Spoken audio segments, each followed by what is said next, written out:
What's going on, everybody? It's your boy Rudy Rodriguez Showmont here with another edition of Hurricanes Unfiltered, powered by Come On Now, the podcast. Hit that like button and subscribe to the channel. Ring the bell, leave a comment. Appreciate y'all continued support of the channel. We've already dropped the video on the CFP. Hope you check it out.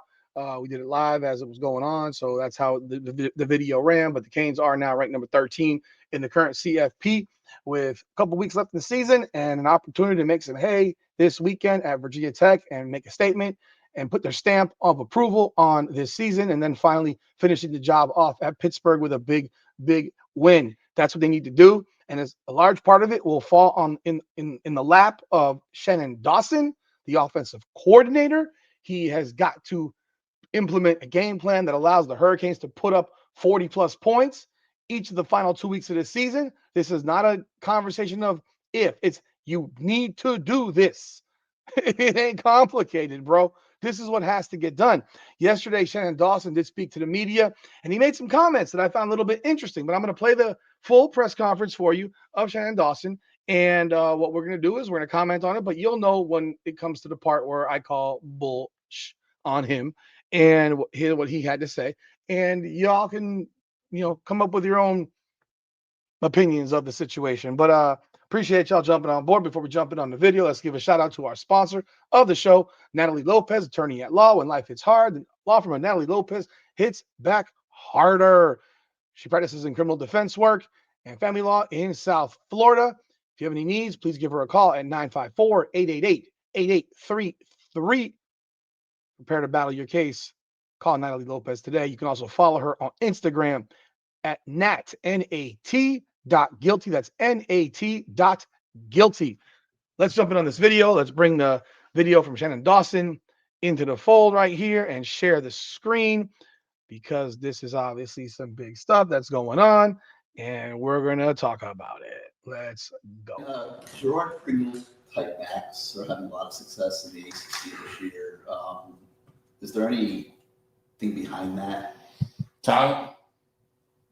He's got some juice, right? And so, he's hitting it. He's just playing very well.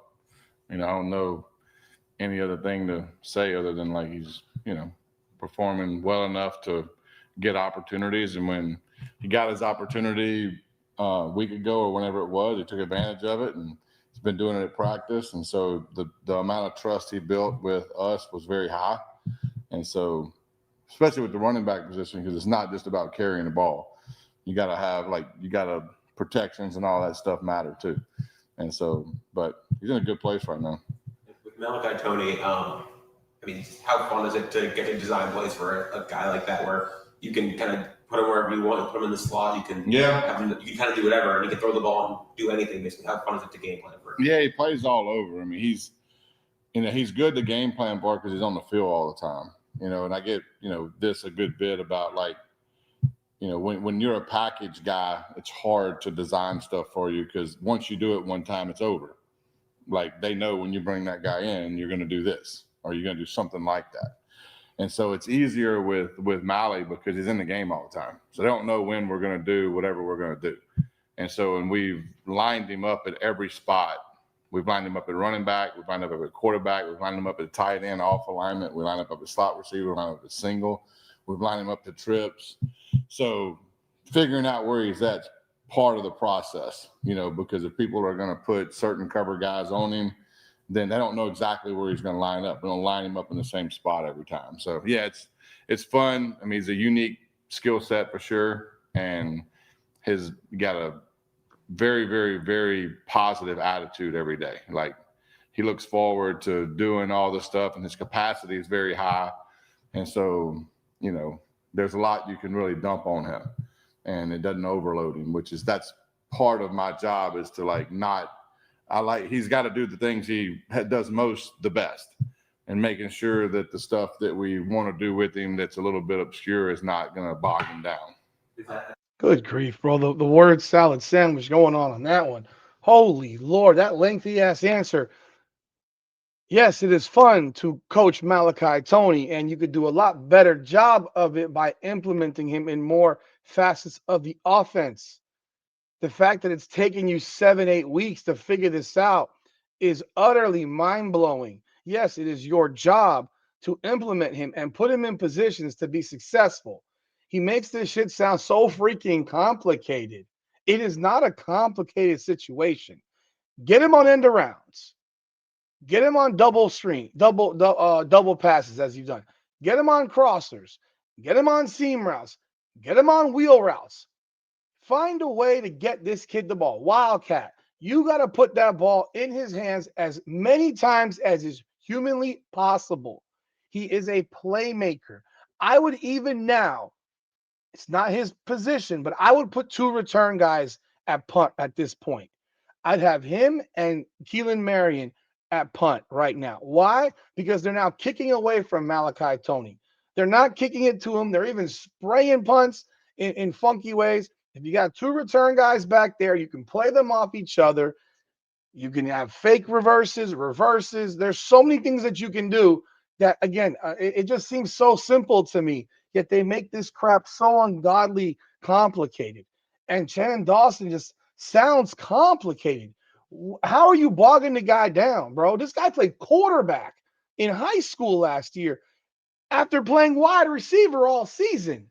Jumps in when it matters and wins a state championship. The throw he made last week, you could probably run that play 2 or 3 times in different ways.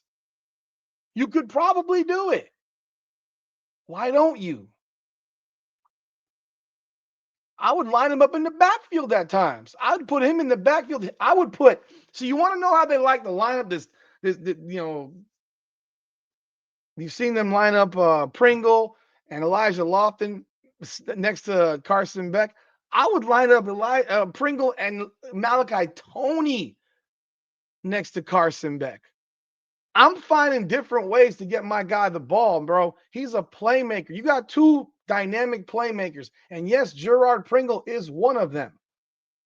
Malachi Toney is that guy. But Pringle can make plays too. So if you got those 2 guys next to Carson Beck, oh my God, you got the damn defense's brain exploding. Because I'm going to have one guy go this way, and have one guy go that way. I might run double wheel routes. I might legitimately run double wheel routes. I'm trying to think of, I'm thinking of formations that I can get to basically put those guys on an island against somebody. Whether it's a linebacker or a safety. One of those dudes is going to be wide the freaking hell open. Why do I have to think about that? I'm not paid $2 million a year to be the offensive coordinator, bro. Straight up. Like, this is not a complicated scenario. And of course, he mentions Gerard Pringle. You need time. Yeah, I guess we can see that dude hitting holes in the first few weeks of the season when he was out there. Speed is speed. You cannot coach speed. The backs we had were not fast, and Lyle was hurt. He's changed the game with Pringle's changed the game, and he's actually opened it up for Malachi Toney even more. If you don't believe it, watch the game last week. Watch the game last week again. Rewatch it. Pringle opened up more for Malachi to do. Because before that, all they could do was key up on Malachi Toney. Now they got to key up on Pringle too. It's there. Let's continue. That kind of leads to the second question I had about him and those kind of plays. Is that, was it just about a manner of nailing the basics first and then kind of moving to that stuff? Was it just making sure you nail the trick plays and the wildcat and all that stuff, nailing that in practice before breaking it on the field? I guess what went into deciding to start doing that? I mean, some of the stuff we've repped for a little bit, and some we're just evolving to. People, this is his first year to play too. Mm-hmm. And so getting to know him and his skill set and, tinkering with it and figuring out different things you can do with him is fun. And, sometimes some plays get called, sometimes they don't. I think we ran 2 trick plays in the game and hit 1, so 50%. Yeah, whatever. So here we go. We hit 2 trick plays. We hit 1, 50%. Yeah, that's right. And they were both good plays. I give you credit when it's due. That were good plays. You could probably run a few more of those throughout the game. You probably could. So I would suggest even doing more of that. Maybe not versus Virginia Tech, but definitely against Pitt. Maybe you don't need it you shouldn't need it against Virginia Tech, but definitely against Pitt. If you got to run it, you got to run it. You got to absolutely run it.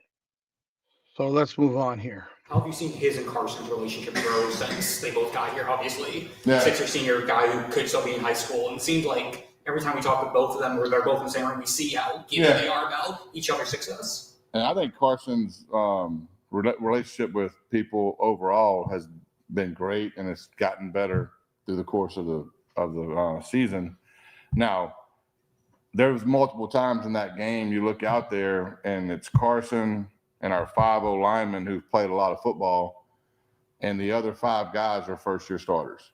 And there was a lot of times in that game where the freshman running back, and Lofton's a first-year starter, right? I mean, he played some last year, but it's his first year to really have the bulk of it.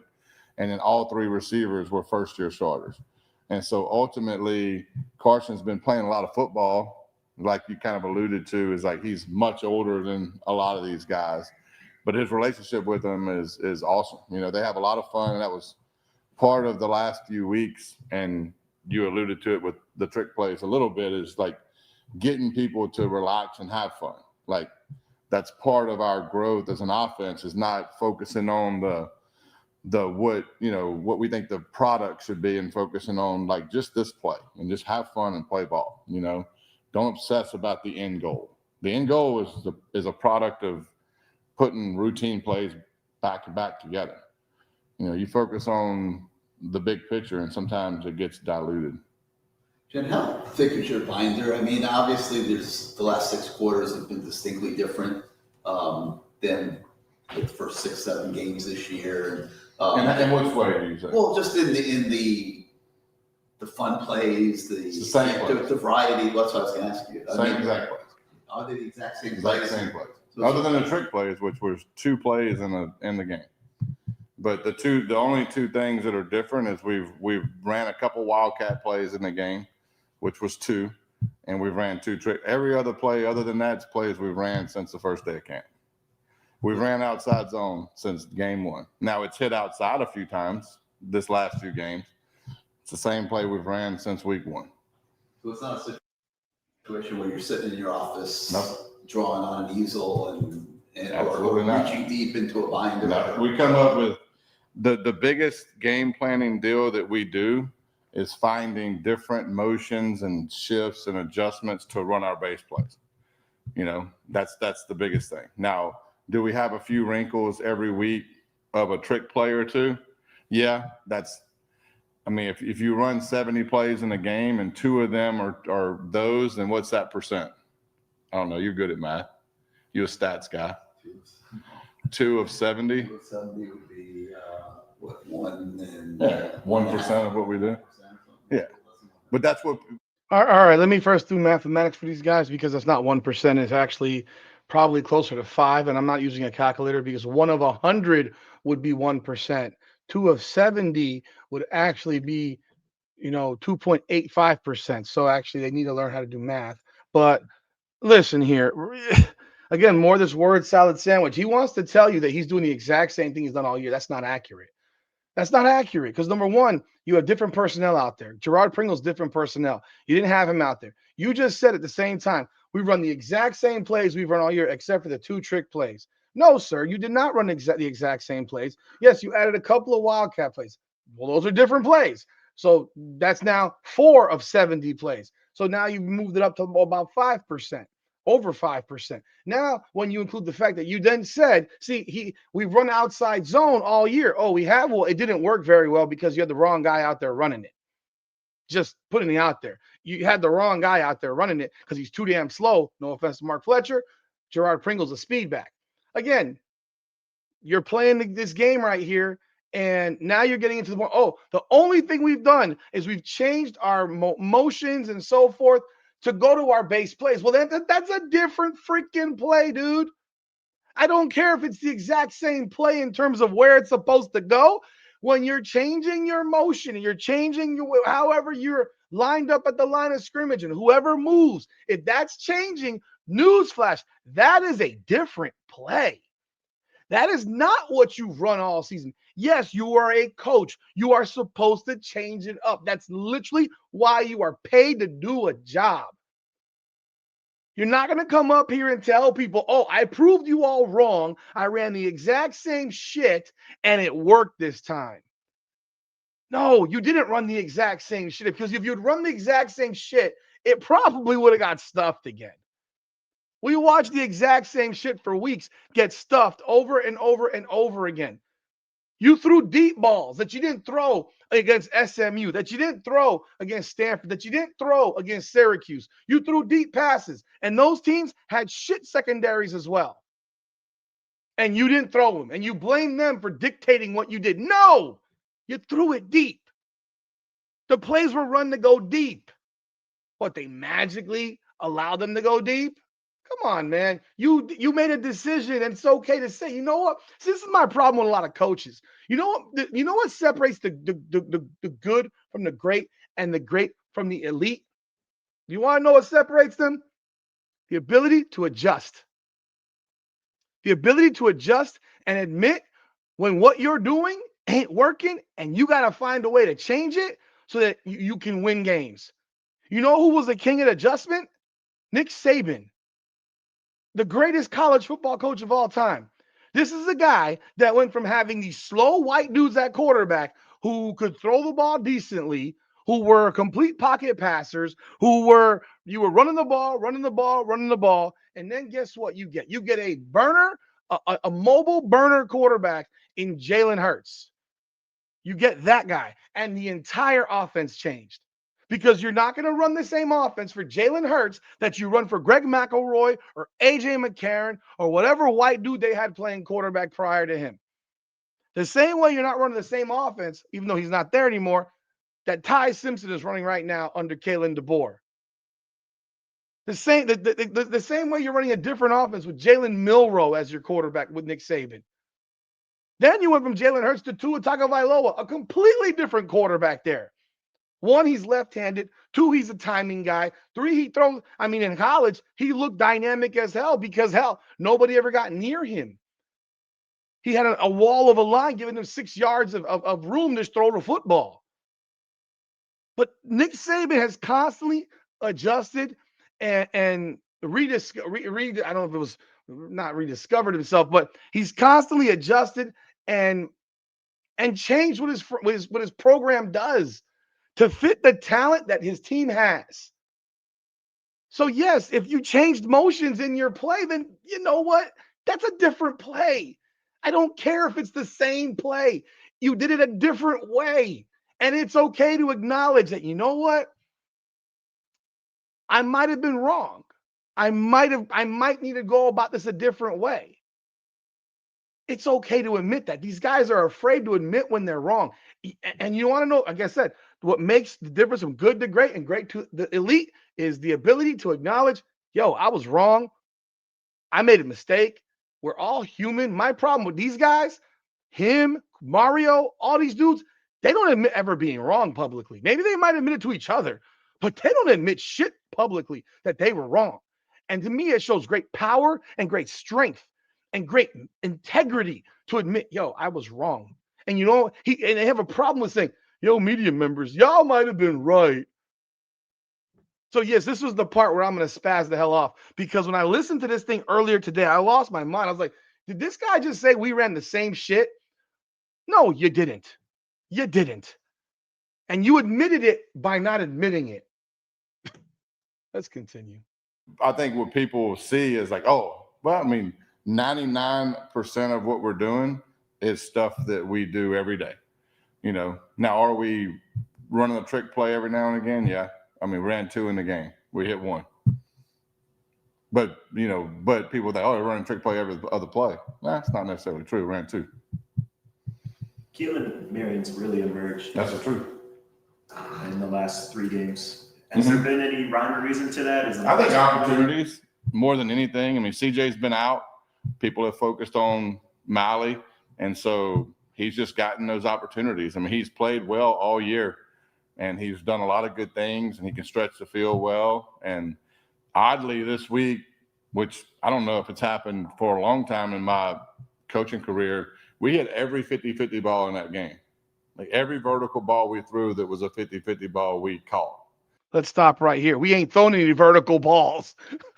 Every 50-50 ball we threw, we caught. Guess what, dude? You didn't throw a vertical ball in 4 weeks. You didn't throw a vertical ball in 4 freaking weeks. You ain't thrown a vertical ball since you played freaking Louisville. You ain't thrown a vertical ball since the Louisville game. You didn't throw one versus Stanford. You didn't throw one against freaking Syracuse. You threw one. You threw a couple. You threw a few this past week against NC State. You didn't throw one against the worst secondary in football. And I mean, at least you threw one against the second worst secondary in football because, God, dog, if you're not going to throw it then, when the hell are you going to throw it? 50-50 balls. You ain't giving them a chance to win the 50-50 balls. Which typically you're going to have about a 40% success rate on that or less. And so those guys really did a good job on the outside of making contested catches, which is crucial. Because when you do that, when you can run the ball well and oh, shit, you mean you let playmakers be playmakers? You let 4-star wide receivers and 4-star wide receivers, and I don't know if we have any fives, but you let 4-star wide receivers make plays? You mean you let the playmakers be playmakers, do their jobs? You ain't let them do their jobs.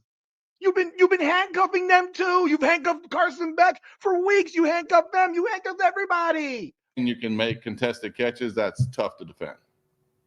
You know, Joe, with CJ out, Mark out, but I think just the way they're still trying to find ways to impact even when they're on the sideline.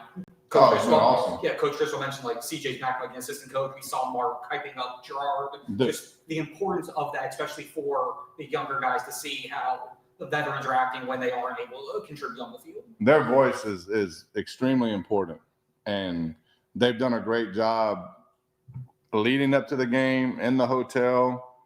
Mark's great. He made some comments in a unit meeting that I thought was excellent on the sideline between every drive. I mean, those guys are elite teammates and elite leaders, and we miss them on the field for sure.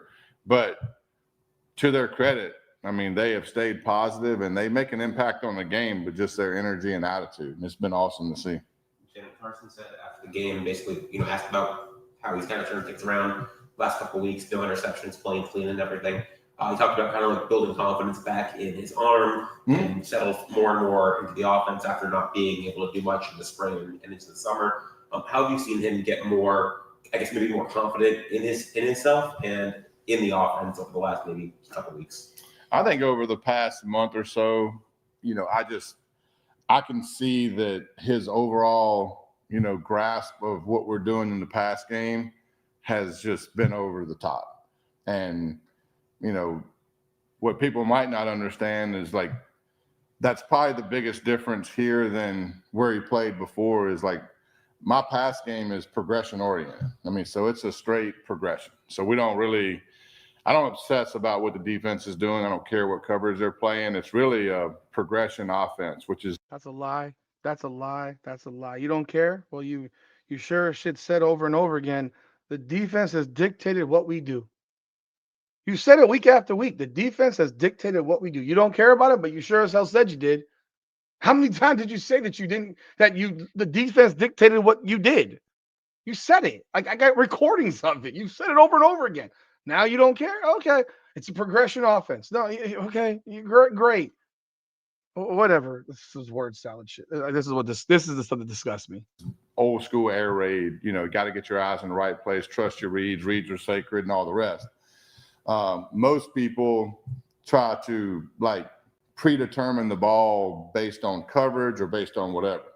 And so, that's probably one of the bigger differences coming here is just don't assume, you know what I mean? Don't assume something's not open because this is supposedly this coverage takes it away. Well, hell, they might not cover it, And so that's why I don't really obsess about coverages a lot because people can mess up coverages.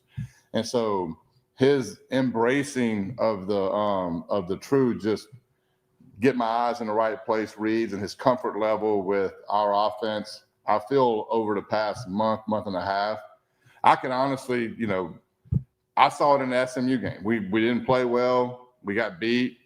But I left that game and I'm like, he's about to start playing his ass off, because the balls were going to the right place in the right time, his comfort level in the pocket, the lay of the way everything was going. I was very pleased with the way that game unfolded with him other than a few plays. I mean, obviously we lost the game, but I'm just talking about his progression in our offense. Like that game, I was like, all right, like he's about to start taking this and running with it. You lost the game because you handcuffed his ass. People can blame him for the interception. You lost the game because you handcuffed his ass. The second JoJo Trader dropped that ball that could have been a touchdown, or at the very least a 20-yard gain, you handcuffed him. He threw short passes the whole game.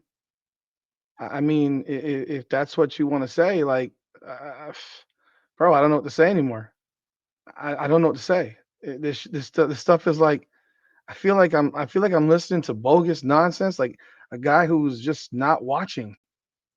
Like, I don't think it's like, it feels like he's not watching the games. It's kind of baffling to me because I don't get it. I don't get how you could sit here and watch these games and not see that you are the reason that he wasn't performing at a high level. You can blame him for the Louisville game. Go ahead. I'm fine with it. He threw 4 picks. I don't think they were all on him, but he threw 4 picks. But we also had other possessions where we don't score, where we don't put points on the board because you and Mario do what y'all do. It's like there were opportunities in that game to score, and you didn't score. So let's continue. You think it's tougher because in addition to learning the new offense, learning like that the reads are the most important part of everything, in addition to working with, we had an elbow throughout the spring, you think that kind of double edge or double thing may have slowed it down a little bit? I mean, he didn't play bad at the beginning of the year. I mean, I don't think we've necessarily played too poor, other than like the Louisville game was the one game that was like the outlier, But to answer your question, I mean, he did have a major surgery and he did miss a spring and he went 8 months without throwing a football, which is tough for a quarterback. And which I think is equally, important is the fact that he had to learn a whole new communication system. And so the reason I say that is because I would, at the beginning of the year, even Notre Dame game, Florida game, and all those games, there was times when I would call a play or a formation and he would revert back to what they called it before, And so he was kind of trying to connect wires that were in his mind, that over time those wires get smoothed out. And now just the communication is very clear. Now it's his, right? And so I don't think that was just perfectly smoothed out at the beginning, but he's a good enough player and he's a smart enough kid to where he could make it work, which I think that's a huge compliment to him, to be able to not take reps in a system for all year and to start taking reps in camp and have that stuff flow like it does, because communication is extremely important. And it's like learning a new language. If I was teaching you Spanish, it would take you a while before it became, okay, it's just natural. I get it, right? First of all, you ain't teaching nobody Spanish, my guy. I know you don't speak one lick of Spanish, so you can kill that nonsense. Yeah, see, right. Two more questions. You might speak Spanish. I don't know. The pass to Elijah, was that the third read on that play, the touchdown pass? It was the second read. Yeah, so it was the safety. The safety was in the middle of the field with single high, and so it is climb route to divide, but the safety was cheating this way, so he basically went to Pringle first and went back to the climb route. What grade did you give Malachi on his deep shot? On the one to JoJo, I mean, it's an elite throw. The one thing about that is that wasn't the first read. Like the post was the first read. So a guy that isn't playing quarterback, a lot of times you just give him a 1 and none. Like you throw it here or like make it work. But with him, he's a little different. So I'll put like progressions in his deal. And so the post, they must have anticipated something coming because they played coverage. And they covered the post. And then JoJo came open and he ripped it to him. And that's like, it was a seed. As everybody in the quarterback room will admit. The bigger thing with him, though, it's like he doesn't have to warm up. He just gets out there and grabs the ball and throws it. I mean, I can't quite explain it, but it is what it is. I can explain it. It's very easy to explain. He's special. He's special. Malachi Tony's special. The fact that you guys can't explain it, I mean, it's easily explainable. He is a special player. and you should really treat him as such and make sure that Malachi Tony should touch the ball 15 times a game. That's the number. In whatever capacity needs to be, he needs to touch the ball 15 times a game. It sounds crazy. It's not. Because one of them could be 7 catches, it could be 5 carries, it could be 3 throws. 15 times a game, he needs to touch that ball. Hell, we can also leave out, we can include punt returns. He needs to touch the ball 15 times. Because in them 15 times, he's gonna make something great happen. He's gonna turn a screen into a touchdown. He's gonna turn a short pass into a big gain. He's gonna get the ball and end around and throw it for 44-yard gain to a receiver. He's gonna return a punt for a touchdown or a 30, 40-yard return. You can handle the ball and end around 15, 20 yards. He's gonna do something special or multiple things special. It's not hard, bro. Like, I don't know why they've made this shit so, like, we knew that you can get the ball to Roscoe Parrish, get the ball to Devin Hester, get the ball to Santana Moss, get the ball to Reggie Wayne, get the ball to Andre Johnson, get the ball to Willis McGahee. You're gonna get the Frank Gore, Clinton Portis, go back into the 80s, Michael Irvin, Lamar Thomas in the early 90s, Horace Copeland. Like, you knew you got to put the ball in the playmaker's hands. Last year, Xavier Restrepo touches the ball, he makes things happen. But Malachi Tony is on a special level where he can do everything and do it well. Get him the ball. Awesome. Thank you, Coach. Appreciate it, guys. So there you have it. That is what Shannon Dawson had to say in his press conference on Monday.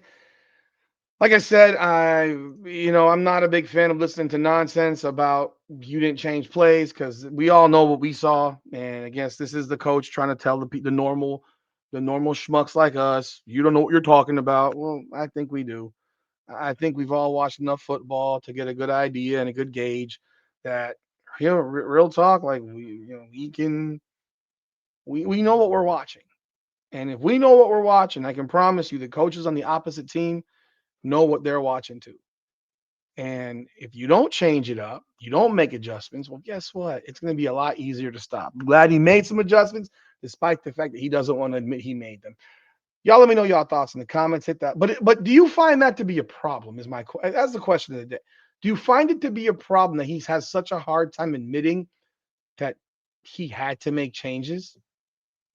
Like, he has a hard time admitting it. It's like this you cannot admit that you made a mistake. And that, to me, is what makes people fall down.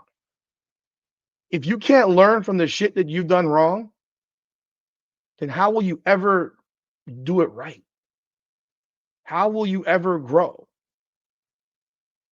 It's like, it's that long. Like, they'll say stuff like smart people learn from their own mistakes, intelligent people learn from other people's mistakes.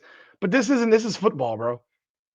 You can learn from the mistakes that were made, that you need to change some things. And thankfully, certain things came into place where kind of forced you to change some things.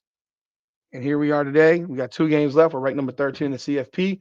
Got to blow Virginia Tech out. Got to blow Pittsburgh out and leave no doubt. Leave no doubt. So what was the saying from that movie? Remember the Titans, which we all know the whole movie was completely fake. But that saying where Coach Yost told Herman Boone, leave no doubt. Run it up, Herman. Leave no doubt. Well, here we go. Run it up, Coach Dawson. Leave no doubt. And let them forever remember the day they played the Hurricanes. That's all I got. Y'all let me know y'all thoughts in the comments. Hit that like button. Subscribe to the channel. This is Hurricanes Unfiltered. Powered by Come On Now, the podcast. Come on now.